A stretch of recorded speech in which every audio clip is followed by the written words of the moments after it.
Hello friends, welcome back to Hindi mirror channel. अभी जो आपकी शुरुआत हो रही है वीडियो की, तो एनवायरनमेंट के पेपर की शुरुआत हो रही है और ये कंपलसरी पेपर होता है सभी स्टूडेंट्स के लिए। तो आपको बता दें, लास्ट ईयर जो है सेकंड ईयर का पेपर नहीं हुए थे, सभी स्टूडेंट्स जो है प्रमोट हुए थे। तो 20 और 21, 20 का मैं पेपर लेकर आऊँगी, लेकिन 21 में जो स्टूडेंट हुए थे वो प्रमोट हुए थे और 20 में भी हुए थे। तो 19 के बाद एनवायरनमेंट का कोई पेपर नहीं हुआ था। 20 और 21 में स्टूडेंट प्रमोट हुए, तो उससे क्या हुआ, थर्ड ईयर के ही लास्ट ईयर के पेपर हुए थे। तो आपके जो पेपर हैं सेकेंड ईयर के, वो सिर्फ 19 तक के हैं। तो आपका ये 19, 18, 17 जितने भी पेपर हैं, मैं वो स्टेप बाय स्टेप अपलोड कर दूंगी।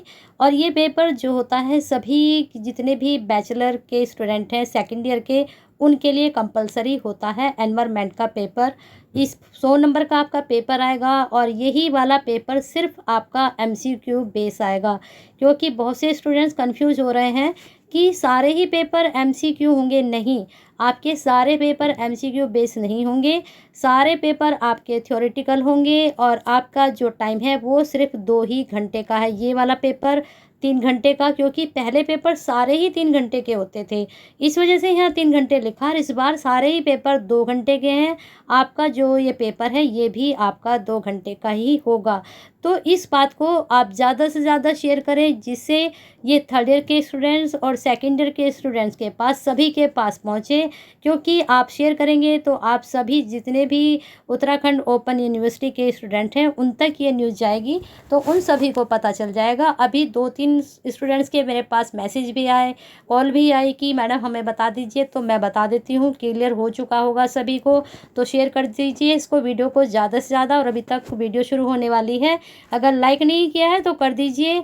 और आपको जो है पता ही है, अगर आप हिंदी मिरर से जुड़ेंगे, सब्सक्राइब करेंगे, बेल आइकन हिट करेंगे, तभी नेक्स्ट वीडियो जो अपलोड होंगी आपके लिए, जो बहुत ही बेनिफिशियल रहेंगी, तो वो तभी आपको मिल पाएंगे जब आप सब्सक्राइब कर लेंगे। तो चलिए शुरू करते हैं। आपका जो एनवायरनमेंट का ये पेपर है, आपका कोड है FHVAA और FHVAB। तो इसमें 2 कोड आते हैं। ए जो होता है वो जो ह्यूमैनिटीज़ वाले स्टूडेंट होते हैं उनके लिए होता है। बी कोड जो होता है वह जो आपके कॉमर्स वाले होते हैं और साइंस वाले स्टूडेंट होते हैं उनके लिए होता है। जैसे देख लीजिए, बी कॉम है, BHM है, BSc है, BWine, BCA, BBA, BTC, BTTM। यहाँ पर BA इंक्लूड नहीं है, लेकिन BA भी है, BA सेकेंड ईयर। ठीक है, यहाँ पर दे रखा है इन्होंने थर्ड ईयर और सेकेंड ईयर। इस बार क्या है आपको बता देते हैं, ये पेपर थर्ड ईयर वालों के लिए भी कंपलसरी है और सेकेंड ईयर वालों के लिए भी। रीज़न क्या है थर्ड ईयर वालों का, क्योंकि सेकेंड ईयर में जो है सारे बच्चे प्रमोट हुए थे, तो पेपर नहीं हुआ था, तो उनके लिए भी कंपलसरी है थर्ड ईयर में। और जो स्टूडेंट अभी सेकेंड ईयर में आए हैं फर्स्ट ईयर से, उनके लिए भी कंपलसरी है। तो दोनों ही क्लासेस के लिए ये कंपलसरी पेपर है, ये भी क्लियर कर लीजिए। चलिए देखते हैं किस तरह के आपके क्वेश्चंस आए थे। मैं सिर्फ अभी आपके लिए 19 की ये बुकलेट लेकर आई हूँ, किस तरह से आपका पेपर आता है आपको बताने आई हूँ। पेपर में सॉल्व नहीं कराऊंगी, क्वेश्चंस आपके सामने हैं, पेपर आप खुद से सॉल्व कीजिए। हाँ, अगर आपको किसी का आंसर नहीं मिलता है तो वो आंसर मैं आपको बता सकती हूँ, लेकिन उसके लिए आपको क्या करना होगा, कमेंट बॉक्स में अपनी क्वेरीज सेंड करनी होगी अपने क्वेश्चंस को लेकर, उसका आंसर आपको मिल जाएगा। चलिए पहला प्रश्न देख लेते हैं। पहला प्रश्न है इसमें, मानव के व्यापक लक्ष्य होते हैं। कुछ आंसर मैं आपको साथ के साथ बता देती हूँ। समाधान और स्मृति, निडर और सहअस्तित्व, तो दोनों ही इसमें आंसर जाएंगे और इंग्लिश हिंदी वर्जन दोनों ही इसमें आते हैं। नेक्स्ट क्वेश्चन है, शिक्षा का मतलब है। और आपको बता दूं कि ये पूरी बुक भी है, आपकी बुक में भी मैं क्वेश्चंस आपको बता दूंगी। बुक में आप थ्योरी पढ़ना चाहो तो थ्योरी भी पढ़ सकते हो, क्योंकि जो क्वेश्चंस MCQs निकलते हैं वो आपकी बुक से ही निकलेंगे। आप अदर कुछ मत पढ़ना, उस वाली बुक को पढ़ लेना, वहीं से आपके MCQs भी आएंगे। दूसरा क्वेश्चन है, शिक्षा का मतलब है दृश्य दृष्टि, परमनिष्ठा दृष्टि या फिर दृष्टिकोण। नेक्स्ट क्वेश्चन है आपका, शिक्षा का लक्ष्य क्या है। अपने जीवन को समझने में मदद करने के लिए, नौकरी दिलाने में, घर बनाने में, उपरोक्त में से कोई नहीं। तो अपने जीवन को समझने में मदद करने के लिए होता है शिक्षा का लक्ष्य, यानी कि नौकरी दिलाना या घर बनाना है। आगे है क्वेश्चन, शिक्षा आपको क्या सिखाती है, किसके बारे में सोचें, क्या क्यों सोचें, क्या सोचें और कैसे सोचें। तो वैसे तो ये सारी ही चीज़ें होनी चाहिए, लेकिन जो इसमें सटीक आपका आंसर जाएगा, क्या सोचें, किस तरह से सोचें, ये सब इसमें जाएगा आंसर। चलिए, मानव बातचीत की मूल इकाई क्या है? प्रकृति, व्यक्ति, परिवार या फिर समाज? शरीर की क्या आवश्यकताएं होती हैं? उचित उपयोग, सुरक्षा, पोषण या उपरोक्त सभी? तो ये सारे ही होते हैं। नेक्स्ट क्वेश्चन आपका, जब कोई बच्चा पैदा होता है तो जीवन का पहला स्तर क्या होता है? व्यक्तिगत, परिवार, समाज या प्रकृति? तो जो बच्चा पैदा होता है उसके लिए पहला स्तर उसके लिए अपना परिवार होता है, उसके बाद उसका व्यक्तिगत, समाज, प्रकृति आती है। नेक्स्ट क्या है, जब कोई बच्चा पैदा होता है तो जीवन का दूसरा स्तर क्या होता है? तो ये बुक जब आपकी अपलोड होगी वहाँ से इनके सारे क्वेश्चंस के आंसर आपको मिल जाएंगे। अगर आपके पास बुक है तो उसमें से आप ये प्रश्नों के आंसर सर्च कर सकते हो। अब मैं यहाँ पर सिर्फ आपको, मैं धीरे धीरे स्क्रॉल करती जाऊँगी वीडियो को, आप यहाँ पर क्वेश्चंस देखते जाना। चलिए आगे चलते हैं। नेक्स्ट क्वेश्चन, जब कोई बच्चा पैदा होता है तो जीवन का चौथा स्तर क्या होता है? मैं ऑप्शन नहीं पढ़ूंगी, सिर्फ क्वेश्चंस पढ़ूंगी। आंतरिक संपन्नता का क्या अर्थ है? हमारी सभी आंतरिक निर्भरताओं से मुक्त होने के लिए हमें क्या करना चाहिए? आत्मविस्तार क्या है? फिर मानव सह अस्तित्व क्या है? फिर इसके बाद स्वयं और मैं को क्या कहा जाता है? इसके बाद निम्नलिखित में से कौन शिक्षा का अनौपचारिक साधन नहीं है? फिर इसके बाद भारत में सामाजिक परिवर्तन का कारक कौन सा नहीं है? सामाजिक परिवर्तन किसके कारण नहीं होता है? फिर यहाँ पर आगे है, किस समस्या से निकला जाता है, किसी समस्या से निकला जाता है कैसे? उसका सामना करके या फिर उसके बारे में चिंता करके, उससे भागकर, उसके बारे में बात करके। तो आपको किसी समस्या कैसे निकलते हैं? आप चिंता करके निकल जाते हैं? नहीं। उससे भाग कर निकल जाते हैं? नहीं। उसका सामना करके आप निकलते हैं। ठीक है, चिंता जो होती है उसको फेस कीजिए, उसका सॉल्विंग कीजिए, तभी आप निकल पाते हैं। राष्ट्रीय जीवन में शिक्षा के क्या कार्य हैं? राष्ट्रीय चरित्र का विकास भी है, उचित मूल्यों का विकास भी है, राष्ट्रीय एकीकरण का विकास भी है। तो इसका मतलब उपरोक्त यहाँ पर सभी आएगा। नेक्स्ट क्वेश्चन है, राष्ट्रीय जीवन में शिक्षा के क्या कार्य हैं? ठीक है, यहाँ पर ये उपरोक्त सभी आएगा। ये क्वेश्चन आपका यहाँ पर ये राष्ट्रीय जीवन में और राष्ट्रीय जीवन में शिक्षा के क्या कार्य हैं, यहाँ पर देखिए ये क्वेश्चन 19 में भी वही है, 20 में भी यही है। तो अगर इस तरह के क्वेश्चन आपके एग्जाम में भी रिपीट होते हैं तो आपको दोनों के ही नंबर मिलते हैं। तो आप ये मत सोचिएगा कि हाँ ये रिपीट हो रखा है, एक को कर दें एक को ना करें तो आपका नंबर कट जाएगा। नेक्स्ट क्वेश्चन है, हमें खुशी तभी मिलती है जब हमारा मन होता है, स्वतंत्र होता है, भयभीत, अव्यवस्थित या व्यवस्थित? तो हमारा मन व्यवस्थित भी हो, इसमें ये वाला ऑप्शन भी आपका जा सकता है, स्वतंत्र होता है तभी हमारा मन क्या होता है? खुश होता है। भारतीय संविधान की प्रस्तावना में कौन सा मूल्य उल्लेख नहीं है? भ्रातृत्व, न्याय, समानता और स्वतंत्रता। न्याय है, समानता है, स्वतंत्रता है, भ्रातृत्व नहीं है। नेक्स्ट क्वेश्चन है, आदर का अर्थ है सही मूल्यांकन, सही दिशा, सही विचार, उपरोक्त सभी। तो ये इसमें आपका सभी जाएगा। नेक्स्ट है, प्रकृति का प्रथम क्रम क्या है? मानव, पशु, पौधे, भौतिक। ये देख लीजिए, इसका आपको बुक में मिलेगा आंसर। प्रकृति का द्वितीय क्रम, प्रकृति का तृतीय क्रम, फिर प्रकृति का चौथा क्रम। पढ़ लीजिए सारे क्रम।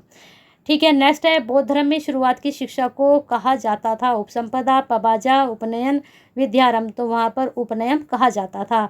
जब शिक्षा की शुरुआत होती थी तो उपनयन संस्कार होता था वहाँ पर, जब शिक्षा के लिए जाते थे मठों में तो वहाँ पर ये संस्कार होते थे, उसके बाद शिक्षा की शुरुआत होती थी, तो उपनयन संस्कार उसको कहा जाता था।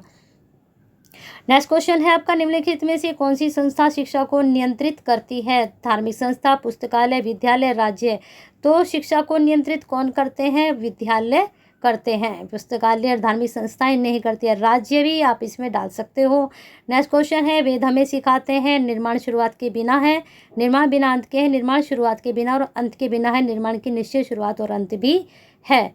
तो नेक्स्ट क्वेश्चन है आपका, विद्यालय मूल रूप से सामाजिक संस्थान है। फिर नेक्स्ट है, इनमें से कौन सा मानदंड लोगों को किसी विशेष सामाजिक वर्ग में रखने के लिए लगातार उपयोग किए जाने वाला नहीं है? नेक्स्ट क्वेश्चन, अब मैं इसके बाद क्या करूँगी, आपकी बुक अपलोड करूँगी कल, उससे फिर उसके बाद 2-3 पेपर और अपलोड करूँगी आपके। तो उससे क्या होगा, आपकी इसकी अच्छी तैयारी हो जाएगी। चलिए आगे देखते हैं, इनमें से कौन दार्शनिक इस पर जोर देता है। योग शिक्षा की विधि के रूप में है, अनौपचारिक शिक्षा का मुख्य केंद्र है, विभिन्न जातीय समूह के लोगों के प्रति बच्चों के दृष्टिकोण आमतौर पर आधारित होते हैं। नेक्स्ट है, अनुभूति और समझ के आधार पर व्यवहार कहा जाता है। किस तरह का कहा जाता है यहाँ पर आपको देखना है। नेक्स्ट है, किसी भी रिश्ते का मूल मूल्य क्या है। निर्भरता, आदत, अविश्वास, विश्वास। तो क्या है मूल मूल्य? विश्वास है। हर रिश्ता विश्वास पर टिकता है। नेक्स्ट क्वेश्चन है आपका,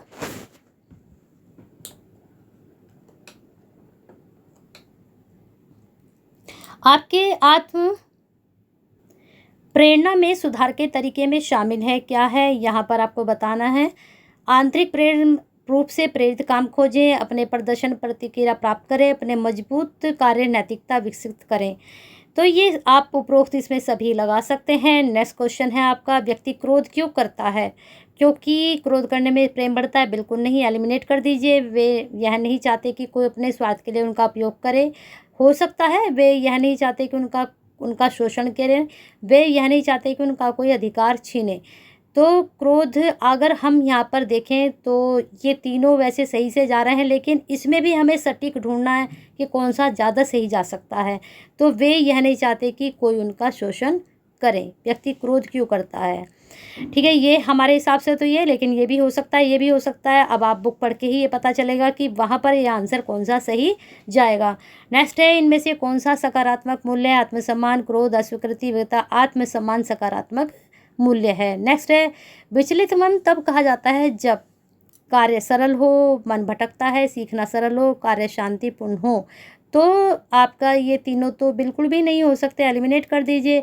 मन भटकता है तब आपका विचलित मन होता है। नेक्स्ट है, जे कृष्णमूर्ति किस रूप में जाने जाते हैं। महात्मा, शिक्षक, डॉक्टर, दार्शनिक। बताइए किस रूप में जाने जाते हैं। नेक्स्ट क्वेश्चन, कृष्णमूर्ति के अनुसार शिक्षक एक कार्य है। समर्पण, प्रशिक्षण, तैयारी, अनुदेशन। बताना है इसको। नेक्स्ट क्वेश्चन, मनुष्य को मानव चेतना से मानव चेतना में बदलने में क्या मदद करता है। यहाँ पर भी आपको बताना है। खुश होने की भावात्मक स्थिति क्या है। खुशी है, अभिराम है, हर्ष, उपरोक्त सभी इसमें आएगा। भावात्मक स्थिति में सभी आते हैं। नेक्स्ट क्वेश्चन है आपका, मूल्य शिक्षा की प्रक्रिया होनी चाहिए। तो यहाँ पर आप दोनों ही लगा सकते हैं। नेक्स्ट क्वेश्चन, हमारे कार्यों के लिए सही कारण कौन है। जब हमारे पास परिणाम स्वरूप हारने या लाभ प्राप्त करने के लिए कुछ है, तो सही कारण कौन सा हो सकता है। अब यहाँ पर ये सारे ही कारण सही लग रहे हैं, प्रेरणा भी, योजना भी, नियम भी, अधिनियम भी। लेकिन इसने कहा आगे कि जब हमारे पास परिणाम स्वरूप हारने या लाभ प्राप्त करने के लिए कुछ है, हारने के लिए, ठीक है। तो यहाँ पर आप देख लीजिए, बुक से ही आप पढ़कर इसका आंसर सोच सकते हैं। नेक्स्ट है, इनमें से कौन नैतिकता लेखा का एक प्रकार नहीं है। बताना है यहाँ पर। चलिए आगे चलते हैं। कौन सा परिप्रेक्ष्य बताता है कि हमारे पास न्याय करने, तर्क करने, समझने की क्षमता है कि किसी भी अन्य प्रजाति की तुलना में कहीं अधिक है। नेक्स्ट आपका आध्यात्मिकता का अर्थ है। यहाँ पर आपको बताना है क्या अर्थ है। एक शारीरिक या मानसिक हानि जो कि किसी व्यक्ति की या अधिक प्रमुख जीवन गतिविधियों को काफ़ी हद तक सीमित करती को माना जाता है। नेक्स्ट, निम्नलिखित में से कौन सा नियम उन आदर्शों, विश्वासों, मानदंडों और नैतिकता को संदर्भित करता है जो किसी दिए गए समुदाय में उनके खिलाफ या उनके खिलाफ भावात्मक प्रतिक्रिया उत्पन्न करते हैं। जब वह स्थिति जिसमें शरीर को जानबूझकर आराम किया जाता है और मन शांत हो जाता है और केंद्रित करता है, तो इसमें क्या है, जानबूझकर आराम किया जाता है। व्यायाम, सम्मोहन, मालिश करना, ध्यान। तो यहाँ पर आप इसमें जानबूझकर आराम किया जाता है और मन शांत हो जाता है, केंद्रित होता है। तो ये आप ध्यान में लेकर जा सकते हैं। नेक्स्ट क्वेश्चन, केवल वह मन पूर्णता का क्षण महसूस कर सकता है। सुखी, अप्रसन्न, आरामदायक, भाग्यशाली। तो मन कौन पूर्णता का महसूस करेगा, जो कि सुखी मन होगा। नेक्स्ट है, समृद्धि का क्या मतलब है। स्वास्थ्य, धन, ज्ञान, उपरोक्त सभी। तो ये आप सभी में जाएंगे। स्वास्थ्य भी अच्छा होना चाहिए, आपके पास धन भी होना चाहिए और आपके पास ज्ञान भी होना चाहिए। नेक्स्ट क्वेश्चन है, मूल्य शिक्षा के लिए दिशा निर्देश है। सार्वभौमिक, तर्कसंगत, निरीक्षण, उपरोक्त सभी। तो ये दिशा निर्देश में सभी जाएंगे। नेक्स्ट क्वेश्चन है, कल्पनाशीलता समय के साथ सतत अनियमित, ये देखना है आपको। असंवेदनशील का क्या मतलब होता है। उधार देना, उधार लेना, शोषण करना, उपयोग करना। चलिए आगे चलते हैं। मूल्य शिक्षा हमें आपकी को सही ढंग से पहचानने में मदद करती है। क्या आकांक्षाओं, कल्पना शक्ति, परिकल्पना, विचारों, तो यहाँ पर आप विचारों को डाल सकते हैं। चलिए आगे चलते हैं। आत्म जांच के माध्यम से आप विकास की प्रक्रिया को कहा जाता है। नेक्स्ट है, निडर रहने के लिए निम्न में से क्या आवश्यक है? तो यहाँ पर अगर आप चाकू तो बंदूक बिल्कुल भी नहीं, एलिमिनेट कर दीजिए। गहरी अंतर्दृष्टि आपके पास होनी चाहिए। नेक्स्ट है, मूल्यों को स्वाभाविक स्वीकृति विकसित करेगी। आत्मसम्मान, आत्मविरोध, आत्मनिर्भरता, उपरोक्त सभी, तो मूल्य की जो स्वाभाविक स्वीकृति है वो सभी इसमें आएंगे। नेक्स्ट क्वेश्चन है आपका, हम किस प्रक्रिया के माध्यम से सही समझ को विकसित कर सकते हैं? देख लीजिए इसका आंसर क्या जाएगा। मूल्य किसका परिणाम है? इसमें उपरोक्त दोनों ही आएंगे, अनुभूति भी और ग्रहण शक्ति भी। नेक्स्ट है, जब हमारा मन ज्ञान के बोझ से मुक्त हो जाता है तभी वह कुछ भी नहीं खोज सकता है, संपदा की खोज कर सकता है, सत्य की खोज कर सकता है। ठीक है, चलिए आगे चलते हैं प्रश्न पर। मनुष्य दूसरे से ईर्ष्या क्यों करता है? देखना है इसमें आंसर क्या जाएगा। वह खुद से असंतुष्ट है, वह अपने आप को बदलने की इच्छा रखता है, खुद को समझता है, वह किसी दूसरों के समान नहीं बन पाता है। तो आप क्या लगाएंगे? ये आपकी सेंस ऑफ ह्यूमर पर जाएगा कि आप इसका आंसर क्या लगा सकते हैं। नेक्स्ट है, हम भगवान की पूजा क्यों करते हैं? क्योंकि हम दुखी हैं, बहुत से करते हैं ऐसे। क्योंकि हमारा बुरा व्यवहार होता है, नहीं ये तो नहीं होगा। क्योंकि हम डरते, ये भी नहीं। तो यहाँ पर दुखी भी नहीं हो सकता है, उपरोक्त सभी, ये भी मुझे सही लग रहा है। तो आप अगर डालना चाहें तो मेरे हिसाब से इसमें उपरोक्त सभी इसका आंसर जाना चाहिए। चलिए आगे चलते हैं। लालच और भय कैसे ख़त्म किया जा सकता है? बाल शिक्षा द्वारा। यहाँ पर बहुत से क्वेश्चंस ऐसे बन रहे हैं कि वो आप अपनी सेंस से ही लगा सकते हैं, उनको पढ़ने की ज़रूरत नहीं है। अब हर एक अपनी अलग अलग तरह के सोचता है, जैसा ये सोचते हैं आप लोग वैसा ही आप आंसर भी लगा कर जाएंगे। यहाँ पर लालच और भय कैसे ख़त्म किया जा सकता है? बाल शिक्षा, शारीरिक शिक्षा, उचित शिक्षा, महिला शिक्षा। जो उचित शिक्षा के द्वारा आप लालच और भय को ख़त्म कर सकते हैं। चलिए आगे चलते हैं। जे कृष्णमूर्ति के अनुसार ज्ञान का एक रूप है, ये ऊपर आ चुका है, रिपीट हो चुका है, तो दोनों ही बार रिप्लाई करना आंसर। ठीक है, नई सभ्यता को कौन पैदा कर सकता है? तो अभ्यास। केवल वे लोग जो दूसरे दोषों को खोजते हैं, केवल वे लोग जो सत्य बोलते हैं, क्यों केवल वे लोग जो असत्य खोजते हैं। तो अभ्यास केवल वे लोग जो दूसरों के, ये भी नहीं हो सकता। तो उपरोक्त में से यहाँ पर कोई नहीं आएगा। नेक्स्ट क्वेश्चन है आपका, नैतिकता का रूप जो पेशेवरों को यह तय करने में मदद करता है कि उन्हें किसी मामले स्थिति को सामना करने के दौरान क्या करना है। तो नैतिक प्रश्न या नैतिक समस्या को उठाता है को संदर्भित किया जाता है। यहाँ पर देखना है आपको। नेक्स्ट, मनुष्य केवल किसी वस्तु को समाप्ति है और समाप्ति में ही क्या है? पीड़ा, वेदना, नवीनता। नवीनता है, यहाँ पर आंसर जाएगा नवीनता है। ठीक है, नेक्स्ट है आपका चरित्र निर्माण का अर्थ है, इसमें आप दोनों ही लगा सकते हो। नेक्स्ट, असंतोष क्या है? पीड़ा, अधिकतम प्राप्त करने के संघर्ष का अंत, अधिक के लिए संघर्ष, उपरोक्त दोनों, तो उपरोक्त दोनों ही आप इसमें लगा दीजिए। नेक्स्ट है, सुंदरता क्या है? आप देख लीजिए, जैसा है वैसा नहीं है, जो है सो है, उपरोक्त दोनों। तो सुंदरता जैसा है वैसा नहीं है, जो है सो है, तो उपरोक्त दोनों भी आप इसमें कर सकते हो। नेक्स्ट है, एक ऐसा व्यवहार जो व्यक्तिगत लाभ की उपेक्षा के बिना दूसरों को लाभ पहुंचाने की इच्छा से प्रेरित हो, तो उसे क्या कहा जाता है? संवेदनशील व सामाजिक, परोपकारी। स्वार्थ तो बिल्कुल नहीं होगा, इसको तो हम एलिमिनेट कर देंगे। तो परोपकारी होता है वह इंसान। चलिए आगे चलते हैं। दिमाग आलसी तब होता है जब, अब आपको लग रहा है कि एनवायरनमेंट ना होकर आपका ये मूल्य के ऊपर ज़्यादा आधारित है, क्योंकि आपकी जो बुक है वहाँ पर डिवाइड है यूनिट वाइज सारा, तो वहाँ से क्वेश्चंस आपके पूछे गए हैं, सारे आपकी बुक से क्वेश्चंस पूछे गए हैं। यहाँ पर दिमाग आलसी तब होता है जब आप अध्ययन नहीं करते हैं, एनवायरनमेंट में इस तरह के क्वेश्चंस नहीं बनते हैं। ये आपका जो पेपर बना है आपकी बुक बेस पर बना है। आप हमेशा बिस्तर पर लेटे रहते हैं, आप अपनी ही प्रतिक्रियाओं के बारे में असावधान होते हैं, उपरोक्त सभी तीनों ही आएंगे इसमें। ठीक है, हम प्रश्न पूछने में रुचि रखते हैं क्योंकि हम क्या हैं? बुद्धिमान नहीं, अनभिज्ञ हैं, आलसी है, हम जिज्ञासु हैं। ये इसका आंसर जाएगा। नेक्स्ट है आपका, मूल्य किसका परिणाम है? अनुभूति, ग्रहण शक्ति, तो दोनों का ही इसमें आंसर जाएगा। देखिए मूल्य से यहाँ पर कितने सारे क्वेश्चन। स्मृति का मतलब क्या है? स्वास्थ्य, धन, ज्ञान, ये बिल्कुल रिपीट हो चुका है, तो तीनों जाएंगे। जानने का अर्थ है क्या है? आभास होना, परिचित होना, सही समझ, समझना, तो जानने का अर्थ है सही समझ या समझना, यहाँ पर समझना जाएगा, जानने का अर्थ है समझना। केवल वह मन पूर्णता का क्षण महसूस करता है, कौन सा? अब देखिए यही प्रश्न आपसे पूछा गया है ऊपर, लेकिन यहाँ ऑप्शन दूसरे थे, ठीक है, तो यहाँ पर भी प्रसन्न ही आएगा। नेक्स्ट है, आप भाग्यशाली हैं लेकिन आप खुश नहीं हैं, तो आपका मन पूर्णता को तब भी महसूस नहीं करेगा। अगर आप खुश हैं तो सब चीज़ें आपके लिए सही हैं। चलिए आगे चलते हैं नेक्स्ट क्वेश्चन पर। मानव मस्तिष्क मुख्य रूप से विभाजित है 2 भागों, 3 भागों, 4 भागों, 5 भागों, बताना है आपको। मानव निष्ठुर कब होता है, यहाँ पर भी उपरोक्त सभी आ सकता है। ब्रह्मांड के निर्माण और मनुष्य और ईश्वर के साथ इसके संबंध में चर्चा की गई है।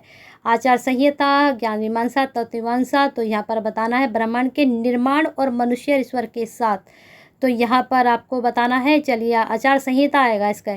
संबंधपरक आयाम शामिल है, यहाँ पर देखना है। स्वयं प्रकृति में है जबकि शरीर में प्रकृति भौतिक रासायनिक है, तो क्या है? सब प्रकृति में सचेतन है जबकि शरीर प्रकृति में भौतिक रसायन है, बताना है यहाँ पर।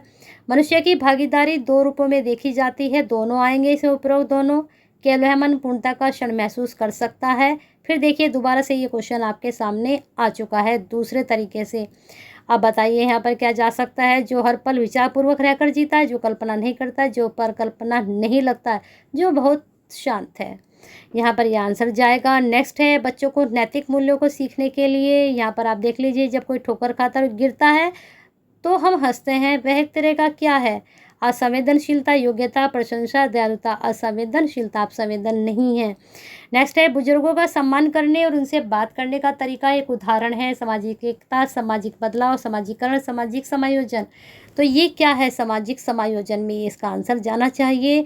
और नेक्स्ट क्वेश्चन है आपका संस्कृति का प्रश्न। किताब के लेखक कौन थे? परेशानी से दूर रहने के लिए मस्तिष्क पहले होना चाहिए कैसा? उससे अनजान रहे, हो ही नहीं सकता, उनके बारे में पता होना चाहिए, हो सकता है, तो दोनों ही। परेशानी से दूर रहने के लिए मस्तिष्क में पहले, इसने पूछा पहले क्या होना चाहिए, तो आपको पता होना चाहिए कि आप क्यों परेशान हैं, तभी तो आप उस परेशानी का हल ढूंढेंगे। नेक्स्ट है आपका धार्मिक होना होता है, क्या होना होता है? वास्तविकता के प्रति संवेदनशील, भ्रम के प्रति हो ही नहीं सकता, तो दोनों तो हो ही नहीं सकते, तो वास्तविकता के प्रति संवेदनशील, ठीक है। नेक्स्ट है, सहयोग का क्या अर्थ है? एक साथ कार्य करें, एक साथ जुड़े रहें, एक साथ अनुभव करें, सभी, सहयोग सभी आएगा। नेक्स्ट है, सत्य क्या है? ये पता लगाने के लिए व्यक्ति में क्या होना चाहिए? ज्ञान होना चाहिए, प्रेम, घृणा, तीनों, प्रेम भी होना चाहिए, ज्ञान भी होना चाहिए। सत्य क्या है? ज्ञान होना चाहिए उसके अंदर। प्रेम से तो सत्य का पता कभी कभी लगता है, कभी नहीं लगता है। पेशेवर नैतिकता में निहित अर्थ है क्या है? सही ज्ञान, सही आदर, सही समझ। पेशेवर नैतिकता में क्या होना चाहिए? तो इसमें आप देख लीजिएगा। नेक्स्ट है, अगर हमारा दिमाग धूम्रपान करने जैसा कुछ आदत का आदी हो जाता है तो क्या होता है? यह आदत बनाने पर काम करना शुरू कर देता है। संवेदनशीलता हम खो देते हैं अपनी, परिपक्वता तो बिल्कुल भी नहीं होगी। यहाँ पर आ गया संवेदनशीलता खो देते हैं हम इस तरह की। चलिए, निम्न में से कौन विशेषताओं से किसी व्यक्ति अभिव्यक्ति को बदलना आसान हो जाता है? यहाँ पर आप देख लीजिएगा। इस प्रकार से आपका यहाँ पर इन्होंने महत्वपूर्ण निर्देश भी दिए हैं, चेक कर सकते हैं। सही उत्तर का चिन्ह करने के लिए प्रपत्र पर अंकित निर्देशों का पालन करना है। वहाँ चिन्ह लगाने के लिए नीली या काली बॉल पॉइंट का ही आपको, यानी कि पेन का इस्तेमाल करना है। तो इस प्रकार से 100 क्वेश्चन आपके लिए हम ये लेकर आए थे। अभी 19 का आपके पास पहुंच चुका है, फिर 18, फिर 17, ऐसे स्टेप बाय स्टेप तीनों पेपर आपको करा दूंगी। और दूसरी बात ये है, अगर अभी तक चैनल से नहीं जुड़े हैं, सब्सक्राइब कर लीजिए, बेल आइकन हिट कर दीजिए, और एक लाइक तो बनता है, करके जाना है। लाइक बहुत कम आते हैं, पूरे लाइक आने चाहिए जितने स्टूडेंट देखते हैं। और साथ में शेयर कीजिए सभी के लिए, क्योंकि ये सभी स्टूडेंट्स के लिए, चाहे आप बीकॉम हैं, बीए है, बीएससी है, या फिर बीएचएम है, सभी क्लासेस के लिए बहुत ही महत्वपूर्ण वीडियो है। तो आपका कहीं ना कहीं एक जिम्मेदारी बनती है आपकी कि आप सभी के लिए इसको शेयर करें। चलिए, शेयर कीजिए, केयर कीजिए, और कमेंट बॉक्स में अपनी क्वेरी सेंड करते रहिए। जो भी आपको डाउट हो एग्ज़ाम को लेकर, सभी सब्जेक्ट को लेकर, तो क्वेरीज में सेंड कीजिए, ज़रूर कीजिए, मैं आपका रिप्लाई करूँगी।